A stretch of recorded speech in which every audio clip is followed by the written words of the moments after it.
Hi, I'm Mitch Gallagher. Welcome to the Sweetwater Minute. You know, as guitar players, we all face a common problem, and that's volume control.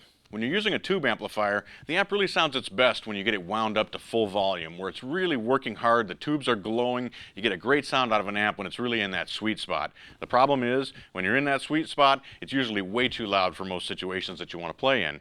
Now, some amps have a master volume control, and that works okay, but if you really want to get power tube distortion, you need to work that amp hard, and that's where a power attenuator comes in.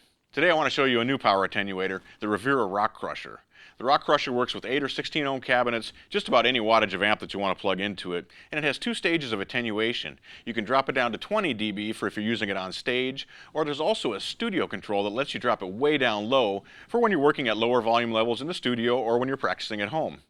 It also has a line output, which is really cool for feeding a signal directly into a PA mixer or into a recording system, and that has its own level control as well.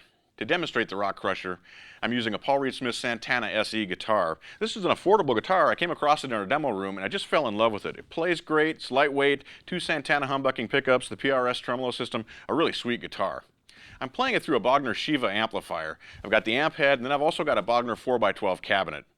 To begin, let's listen to what the amplifier sounds like straight into the cabinet without any attenuation. We've actually got it wound up really loud, about 124 dB. It's so loud, in fact, we've got to move the camera outside the glass here in the studio because the volume level was actually causing problems with the recording.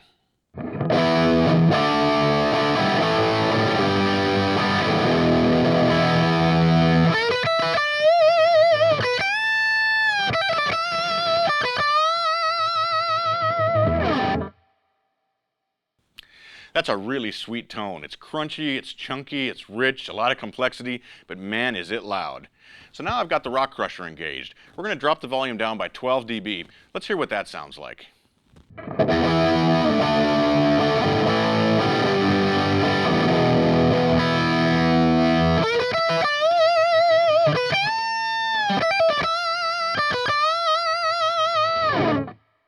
Now that tone sounds exactly the same to me here in the studio, it's just much quieter. We've dropped it by 12 dB, it's down to about 107, 108 dB on our decibel meter.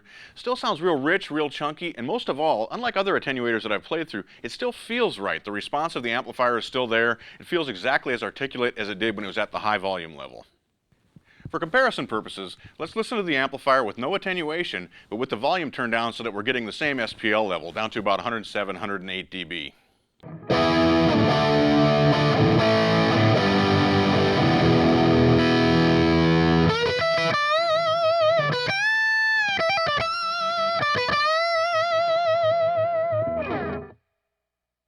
As a player in the studio, I can really hear the difference with the master volume turned down. The sound is more compressed, it's more fizzy on top, we've lost some of that articulation, we've lost some of that punch and some of that presence. Even though it's at the same volume level it was when we had the attenuator turned on earlier, the sound is different and the feel is actually different as well.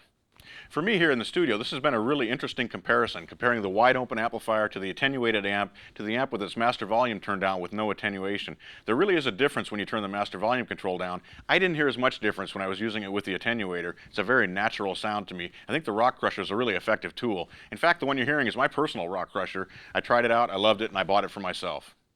I'm Mitch Gallagher. Thanks for joining me for the Sweetwater Minute.